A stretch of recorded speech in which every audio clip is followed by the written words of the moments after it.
अस्सलाम वालेकुम दोस्तों, आज मैं आपके लिए वीडियो लेकर आया हूँ कि अगर डीप फ्रीज़र का चैम्बर लीक हो जाए तो आप इस तरह से रिप्लेस कर सकते हैं, उसकी लीकेज भी ना मिले और बिल्कुल वो नकारा करने के बजाय उसको स्क्रैप करने के बजाय उसको कारआमद कर सकते हैं आप। तो दोस्तों ये एक तरीका मैं काफ़ी अच्छे से इस्तेमाल कर रहा हूँ कि जिस यूनिट की हमें लीकेज नहीं मिलती तो उसको हम इस तरह से ओपन कॉपर के पाइप डाल देते हैं और दोस्तों ये बहुत ही ज़बरदस्त से चलते रह जाते हैं और डीप फ्रीज़र जो है हमारा ठीक से काम भी करता है और अच्छे से कूलिंग अंदर कुल्फ़ियाँ वगैरह जो चीज़ जमाना चाहें वो भी जमती है।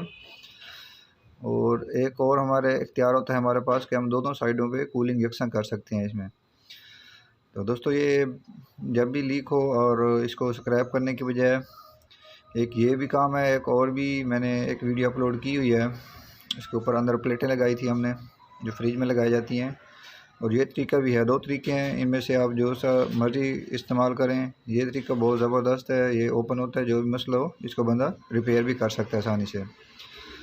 तो दोनों पोर्शन में ज़बरदस्त सी कूलिंग भी देता है ये। तो जब भी लीक हो तो आप इस तरह इसका अपना पाइप कॉपर के लगा कर इसे बहुत ज़बरदस्त सा रिज़ल्ट आप इससे ले सकते हैं बजाय कि इसको स्क्रैप करने के। तो दोस्तों मैंने तो काफ़ी सारे ये यूनिट बनाए हैं, तो आज मैंने सोचा कि इसका कंप्रेसर तब्दील कर रहा था तो मैंने आपके साथ ये बात शेयर कर दी। तो आप भी इस चीज़ की ट्रायल लगाएं।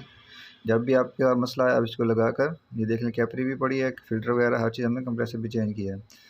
तो कोई मसला हो तो आप मुझसे कमेंट बॉक्स में पूछ सकते हैं। उम्मीद करता हूँ ये शेयरिंग आपको अच्छी लगी होगी। मिलते हैं नेक्स्ट वीडियो में, तब तक के लिए दीजिए इजाज़त। अल्लाह हाफ़िज़।